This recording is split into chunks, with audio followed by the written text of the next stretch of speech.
Very welcome to all my dear friends and you are watching Amit अंबस। तो friends, जैसा कि आप देख रहे हैं हमारे बोर्ड में आज एक बहुत ही बेहतरीन और बहुत ही स्पेशल वैकेंसी को लेकर हम लोग आपके सामने आए हैं। और जी हाँ, ये वैकेंसी आउट हो चुकी है 5 तारीख यानी आज के डेट से ये फॉर्म भरना शुरू हो चुका है।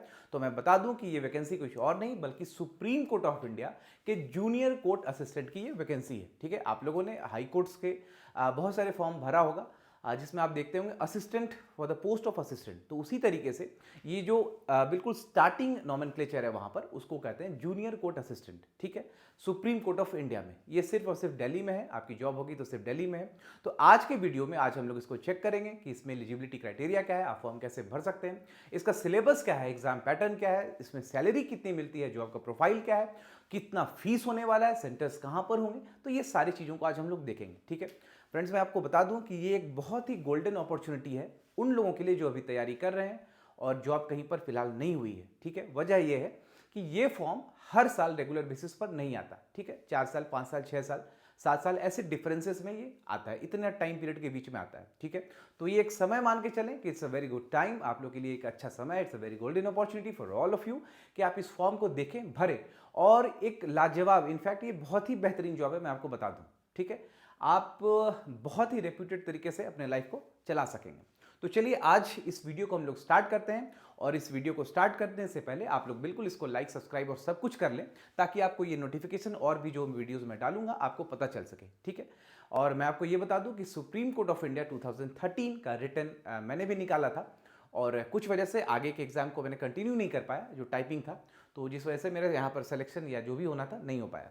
तो चलिए आज हम लोग इस सुप्रीम कोर्ट ऑफ इंडिया के एग्जाम को देखते हैं कि किस तरीके से यहाँ पर क्या पैटर्न है, क्या सिलेबस है और भी जो अलग अलग रिक्वायरमेंट्स है उसको एक एक करके हम लोग देख लेते हैं। ठीक है, किसी को भी कोई डाउट नहीं होना चाहिए।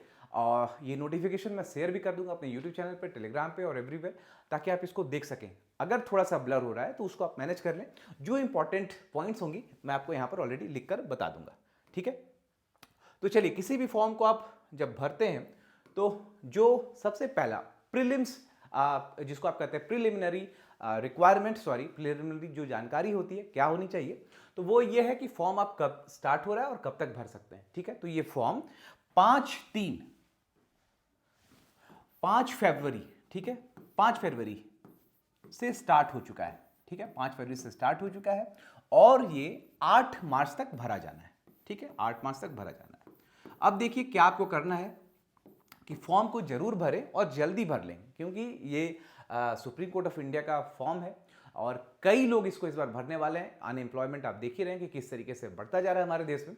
तो इस वजह से सुप्रीम कोर्ट ऑफ इंडिया का ये फॉर्म जिनको भी पता चलेगा डेफिनेटली, अगर वो उस बार में आएंगे, यानी जो एज वगैरह दिया है और भी जो रिक्वायरमेंट्स है अगर वो फुलफिल कर रहे होंगे तो definitely they are going to fill this form. ठीक है, इसीलिए कोशिश करिए अगर आपको भरना ही है तो जल्दी आप इस फॉर्म को भर लें। Within a period of week मान के चलें, 7 दिन 10 दिन के अंदर आप फॉर्म भर लें और लास्ट डेट तक ना जाने। ठीक है, तो पहला इंफॉर्मेशन ये है 5/2 से स्टार्ट हो रहा है और 8/3/25 तक ये एंड होने वाला है। फॉर्म ये हो जाएगा। अब क्वालिफिकेशन देखिए, तो क्वालिफिकेशन ये कह रहा है कि bachelor's degree of any recognised university. लगभग सारे जनरल कॉम्पिटिटिव एग्जाम्स में जो आपसे बोला जाता है एलिजिबिलिटी के लिए क्वालिफिकेशन, वही यहाँ पर है। आपको बैचलर होना चाहिए।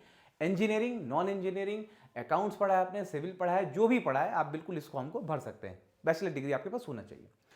अब देखिए यहां पर वर्ड्स, ये थोड़ा सा इंपॉर्टेंट है। आपको टाइपिंग स्पीड जो इंग्लिश में होनी चाहिए वो 35 वर्ड्स पर मिनट होनी चाहिए। ठीक है, बहुत क्लियरली यहां पर लिख रखा है 35 मिनट्स वर्ड्स पर मिनट। ठीक है, 35 words per minute.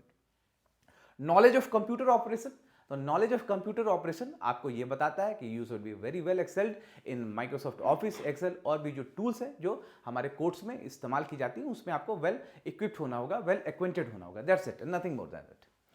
As requirement की बात करें तो एज रिक्वायरमेंट जो है फ्रेंड्स 18 से कम वाले नहीं भर सकते, 30 से ज्यादा वाले नहीं भर सकते। यानी 18 से 30 वर्ष के जितने भी एलिजिबल कैंडिडेट्स हैं they can fill this form. और जो डेट का कैलकुलेशन है वो होना है 8 मार्च 2025 से। फ्रेंड्स ये हो गया एज रिक्वायरमेंट हमारा, जो कि 8/3/2025 से कैलकुलेट होने वाला है। ठीक है, अब आइए आगे बढ़ते हैं, देखते हैं एग्जाम का पैटर्न कैसा होने वाला है। ठीक है, पीडीएफ थोड़ा सा ब्लर है आपको, बट मैं आपको बता दे रहा हूं और आप उस तरीके से समझ लीजिएगा और बाकी पीडीएफ में शेयर कर दूंगा। देखिए एग्जाम का पैटर्न है कि एक ऑब्जेक्टिव टाइप ये एग्जाम होने वाला है। ठीक है, जिसमें कि 100 क्वेश्चन होंगे। ठीक है, 100 क्वेश्चन में 50 क्वेश्चन आपके जनरल इंग्लिश के क्वेश्चन होने वाले हैं, जिसमें कि इंक्लूड करेगा कॉम्प्रीहेंशन, यानी 100 क्वेश्चन आपको पूछे जाएंगे, 100 में 50 आपका इंग्लिश होने वाला है। और इंग्लिश में apart from all the grammars जो आपको ये antonym synonym one word substitutions होते हैं, उसके साथ साथ आपको कॉम्प्रीहेंशन भी होगा, दैट इज 50 क्वेश्चंस उसमें मिला है। और उसके बाद आपके पास 25 क्वेश्चन जनरल एप्टीट्यूड के क्वेश्चंस होंगे और 25 जनरल नॉलेज के होंगे। कहने का मतलब ये हो गया कि 50 आपको इंग्लिश के क्वेश्चन होंगे, 25 आपको क्वांट्स होगा, जिसमें मैथ्स वगैरह आप पढ़ते हैं, time and distance work, time and work, piping system, ये सब जो सब्जेक्ट सिलेबस हैं वो सब पढ़ेंगे। और आपको 25 जनरल नॉलेज के क्वेश्चंस होंगे। ठीक है, अब यहाँ पर बात आती है कि जनरल नॉलेज कौन सा होगा। तो जनरल नॉलेज डेफिनेटली ये नेशनल हमारा सुप्रीम कोर्ट का एग्जाम है, तो डेफिनेटली ये नेशनल आपको ये चाहिए जनरल नॉलेज। ठीक है, आपको झारखंड वगैरह वो सब नहीं चाहिए, या फिर आप किसी भी और अदर स्पेसिफिक स्टेट के हैं तो उस स्पेसिफिक स्टेट का कोई भी जीएस आपको नहीं पढ़ना है। ठीक है, कोई भी विशेष का मतलब स्पेशल, झारखंड स्पेशल, या फिर आप अगर बिहार से तो Bihar special, MP special, UP special, तो वो आपको स्पेशल नहीं पढ़ना है। ठीक है, चलिए और देखिए उसके बाद टाइपिंग यहाँ पर देखिए काफी क्लियर दे रखा है। बाकी सारे एग्जाम्स में आप लोगों ने देखा है कि टाइपिंग में बहुत सारे क्वेश्चंस होता है, भाई क्वेश्चन पूछा जाता है कि वो क्लियर नहीं। यहाँ पर देखिए काफी क्लियर लिखा है कि 35 वर्ड पर मिनट आपको इंग्लिश में टाइपिंग चाहिए, और 3 वर्ड्स जितने आप 3% गलती परमिसिबल है। तो वो 3% कैसे काउंट किया जा रहा है, तो वो वर्ड्स पर है, जितने भी आपने वर्ड्स किए उसमें 3% अलाउड है। देखिए वही यहाँ पर लिखा हुआ होगा, mistakes allowed up to 3% of total words to be type, जितने वर्ड्स आपने टाइप किए उसके 3% गलती को अलाउ कर रखा है। उसके बाद आपका डिस्क्रिप्टिव होने वाला है, जो कि 2 घंटे का होगा। डिस्क्रिप्टिव मतलब लिखना पूरा आपको होगा। क्या लिखना होगा, जैसे आपने हाईकोर्ट में देखा कि एक लेटर होता है, तो यहाँ आर्टिकल होता है, एसे होता है, यहाँ पर आपको प्रेसी राइटिंग है। ठीक है, प्रेसी जो शॉर्ट करके लिखते हैं, एसे है, ठीक है, कॉम्प्रीहेंशन है, तो ये सारी चीजें आपको आएंगी। ठीक है, तो अगर आपसे बात किया जाए कि किस तरीके से क्या क्या एग्जाम का पैटर्न है, जिस पैटर्न पे एग्जाम होना है, तो पैटर्न ये है कि पहले आपको ऑब्जेक्टिव क्वेश्चंस होंगे, 50 आपको इंग्लिश के होंगे, इंग्लिश में कॉम्प्रीहेंशन को लेते हुए जितने ग्रामर्स के पार्ट होते हैं वो सारे 50 क्वेश्चन होंगे। 25 क्वेश्चन आपको होगा एप्टीट्यूड का, जिसमें कि आप मैथ समझ सकते हैं और थोड़ा बहुत रीजनिंग, जो कि एप्टीट्यूड के श्रेणी में आता है, so that kind of reasoning को भी आप उसमें डाल सकते हैं। और 25 क्वेश्चन आपको जनरल नॉलेज के होंगे। ठीक है, जनरल नॉलेज में आप बिल्कुल अंडरस्टूड समझिए कि जनरल नॉलेज में ही उसमें करंट अफेयर्स भी 2-3 क्वेश्चन 4 क्वेश्चन होंगे। ठीक है, specifically it's not written over there in this brochure, but आप उसको मान के चलें कि वैसा भी होने वाला है। उसके बाद टाइपिंग के बारे में वेरी क्लियरली डिफाइंड कि 35 वर्ड्स पर मिनट का टाइपिंग होना है आपको, 3% मिस्टेक्स अलाउड है, 10 मिनट का ये टाइपिंग आपसे कराया जाएगा, ओनली 10 मिनट्स।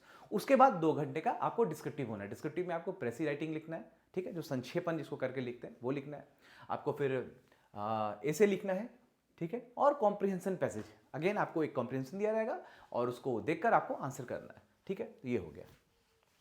अब देखिए दूसरी बात कि अब चूंकि ये सुप्रीम कोर्ट ऑफ इंडिया का एग्जाम है, तो आपके मन में ये डाउट होगा कि आखिर सेंटर कहां पर है। अगर दिल्ली में रहा सेंटर तो जाने में थोड़ी दिक्कत होगी, तो मैं आपको बता दूं कि इस बार दिल्ली में सेंटर तो है ही है, बल्कि हमारे कंट्री में, हमारे देश में 128 सेंटर को ऑर्गेनाइज कराया गया है, जिसमें कि हर एक राज्य, जिस राज्य से भी आप इस वीडियो को देख रहे हैं, आपके हर एक स्टेट से ये सिटीज एलोकेटेड है जहां पर ये आपको एग्जाम होने वाला है। ठीक है, इस वजह से ये एग्जाम काफी फिजिबल भी हो जाता है। अगर मान लीजिए इकोनॉमिकली आप थोड़ा सा भी स्ट्रेंथ में नहीं है, तो भी आपको एग्जाम देने के लिए किसी दूसरे शहर, किसी दूसरे राज्य को जाना नहीं पड़ेगा। इनफैक्ट आप जिस स्टेट में है आप वहां पर एग्जाम दे सकते हैं। हर एक स्टेट में 3 से 4-5 सेंटर्स आपको बनाए गए। चलिए ये बात तो खत्म हो गई। अब देखिए यहां पर क्या है, फीस कि फीस आखिर कितना आपको लगना है। तो 1000 रुपए जनरल और ओबीसी कैंडिडेट्स को 1000 का फीस देना पड़ेगा। महिलाओं के लिए कुछ खास रिबेट नहीं है। 250 रुपए आपको SC ST, differently abled people, इस तरह के लोगों को, एक्स सर्विसमैन को देना पड़ेगा। ठीक है, यानी 250 for SC ST, ex serviceman, differently abled, जिसको कि फिजिकली डिसेबल्ड आप समझ रहे होंगे, उनको 250, और बाकी सारे लोगों को, ओबीसी और जनरल को, यानी अनरिजर्व कैटेगरी को 1000 रुपए आपको भरना पड़ेगा। टेस्ट का टाइम तो मैंने आपको बता ही दिया, 5 फरवरी से स्टार्ट है और 8 मार्च को ये एंड हो रहा है। ठीक है, तो दैट्स वेरी क्लियर। अब देखिए बाकी जो जनरल इंस्ट्रक्शंस हर एक एग्जाम में होते हैं उसी तरीके का है। आपको एक ईमेल आईडी, एक मोबाइल नंबर रखना है, that you don't have to change during the completion of this examination. उसी तरीके से यहाँ भी आपको बोला गया है किसी प्रकार का मिसकंडक्ट नहीं करना है। मिसकंडक्ट करते हैं तो आप डिबार हो जाएंगे एग्जाम से। तो ये सारे इन्फॉर्मेशन जो डिफरेंट एग्जाम्स में रहते हैं, सिमिलरली यहाँ पर भी आपको दिया हुआ है, और कुछ विशेष नहीं। जो भी रिजर्वेशन के रूल है, गवर्नमेंट ऑफ इंडिया का जो रिजर्वेशन रूल है, that will be followed here, और कुछ भी नहीं। चलिए आगे आइए।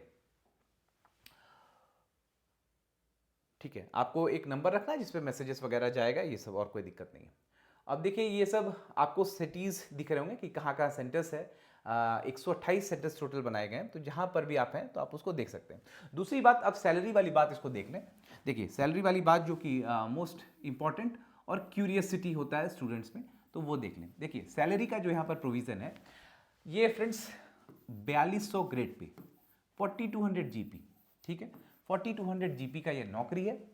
वेरी नाइस, आपको दिख रहा होगा 4200 ग्रेड पे का नौकरी है। नाम इसका जरूर है junior court assistant, junior court assistant, ठीक है, जूनियर कोर्ट असिस्टेंट इसका नाम है। और सैलरी जो है वो 4200 ग्रेड पे, 4200 ग्रेड पे अगर आप ब्रोश्योर को पढ़ेंगे, you will go through the brochure, you will find that आपको दिखेगा वहां पर कि एचआरएस वगैरह सब कुछ लेके around 72,000, 72,000, that is what you will get. ये आपको मिलता है if you selected in this exam. 72,000 रुपए, ठीक है। तो ये है जूनियर कोर्ट असिस्टेंट का सैलरी, जो कि काफ़ी बढ़िया है। और यहाँ से प्रमोशन के स्कोप्स भी काफ़ी अच्छे हैं, और सैलरी के पॉइंट से भी आपको दिक्कत नहीं होगी। पैसा भी अच्छा खासा बढ़ता है, और नॉमेनक्लेचर यानी जो आपका नेमिंग है वो भी चेंज होता है। और दूसरी बात ये है कि आपको पता ही है कि जुडिशरी का कितना इंपॉर्टेंस है, और बिल्कुल एक अलग तरीके से, एक अलग नज़रिया से देखा जाता है। तो जब आप सुप्रीम कोर्ट में होंगे तो डेफिनेटली आप समझ लीजिए कि you will B very well placed in the society. आपको चाहिए क्या? आपको इज्जत चाहिए, पैसा चाहिए, एक नाम चाहिए सोसाइटी में, तो वो सारा थिंग, ईच एंड एवरीथिंग आपको मिलता है अगर ये नौकरी आपको हो जाती है, ठीक है। जूनियर कोर्ट असिस्टेंट काफ़ी बड़ा आपको आईडी कार्ड इसमें मिलता है। इनफैक्ट आप मेट्रो पे जा रहे होंगे, अगर कहीं पर कहीं भी गुजर रहे होंगे, तो definitely you will be recognise by some other people. आपको कोई देखता है, सुप्रीम कोर्ट ऑफ इंडिया, एक अच्छे तरीके से इज्जत आपको मिलेगी वहाँ पर। पैसे का जहाँ तक बात है तो 72,000 भी इट्स नॉट वेरी छोटा सा सम नहीं है। 72,000 अगर आप जैसे जा रहे हैं, और 72,000 तो ये अच्छा अमाउंट आपको है। अब दिल्ली में रहते हैं तो एचआरए लेकर। दूसरी बात, क्वार्टर्स वगैरह का भी फैसिलिटीज़ होता है, तो वो डिपेंड करता है सीनियरिटी बेसिस पे, तो वो भी आपको मिल जाएगा, तो काफ़ी अच्छा हो जाता है यहाँ पर, ठीक है। और 4200 जैसे आप देख रहे हैं जूनियर कोर्ट असिस्टेंट, तो 4200 grade pay junior court assistant जैसी नौकरी में आपको यहाँ पर नहीं मिलेगा, ठीक है। तो ये 4200 आपको यहाँ पर मिलता है। प्रमोशन का भी स्कोप अच्छा है, जूनियर कोर्ट असिस्टेंट से ये जूनियर नाम हट जाता है कोर्ट असिस्टेंट। उसके बाद जो भी आगे नोमेनक्लेचर आप देख रहे हैं उस पर भी हम लोग डिस्कशन करेंगे। फिलहाल आप ये देख लें कि अभी जूनियर कोर्ट असिस्टेंट ये पोस्ट का नाम है, सैलरी 4200 ग्रेड पे है। इन लगभग ग्रॉस आपको 72,000 सैलरी बनने वाला है दिल्ली में, ठीक है। दिल्ली में आपको पता ही है कि सुप्रीम कोर्ट दिल्ली में है, तो दिल्ली में आपको बनने वाला है, मिलने वाला है ये 72,000। तो मेरा फिर से एक बार आप सब लोगों को ये रिक्वेस्ट होगा, इनफैक्ट ये एक अवेयरनेस की तरह इस वीडियो को आप जरूर शेयर करें बाकी लोगों में भी।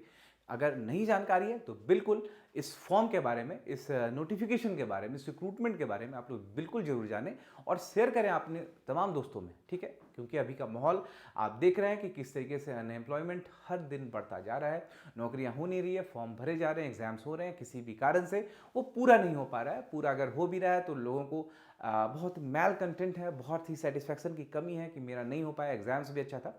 तो इस दौर में जब आपको काफ़ी दिमाग में प्रेशर है, टेंशन है, आपको लग रहा है कि चीज़ें फेयर नहीं हो रही, तो बहुत ही बेहतरीन अपॉर्चुनिटी आपको यहाँ पर सुप्रीम कोर्ट देगा, जहाँ पर बिल्कुल फेयर और जेन्युइन एग्जाम्स होने वाली है।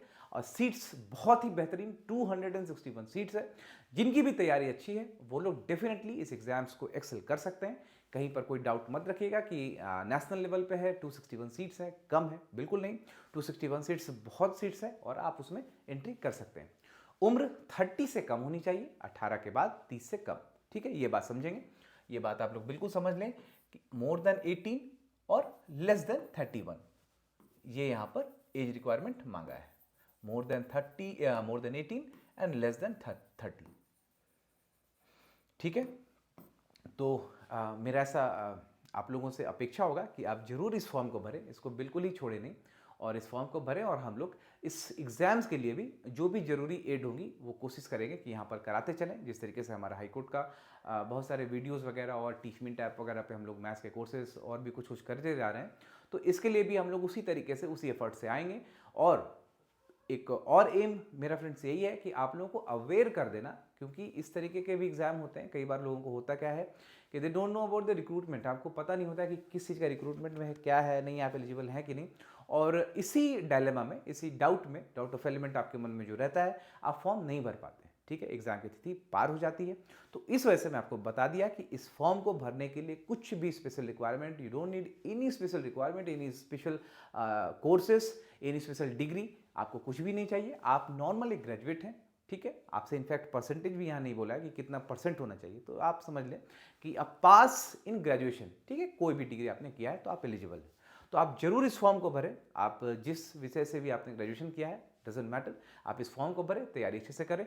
और अगर यहाँ पर आप सेलेक्ट हो जाते हैं तो डेफिनेटली आपका लाइफ समझिए बहुत तरीके से, अच्छे तरीके से सेटल हो जाता है। दूसरी बात ये, दिल्ली में अगर कोई भी नौकरी किसी को होती है तो एक अच्छा अपॉर्चुनिटी आपको क्या मिलता है, आप वहाँ पर रह के यूपीएससी की तैयारी काफ़ी अच्छे तरीके से कर सकते हैं। अगर आपका एज बार विदिन है, समय पे, सही समय पर अगर आप हैं, तो डेफिनेटली वहाँ पर एक आपको एम्पल अपॉर्चुनिटी मिलता है कि आप यूपीएससी की तरफ भी जाएं, ठीक है। जिस तरीके का ये जॉब प्रोफाइल है, आप बिल्कुल मैनेज कर सकते हैं, आराम से कर सकते हैं, कोई दिक्कत नहीं है, ठीक है।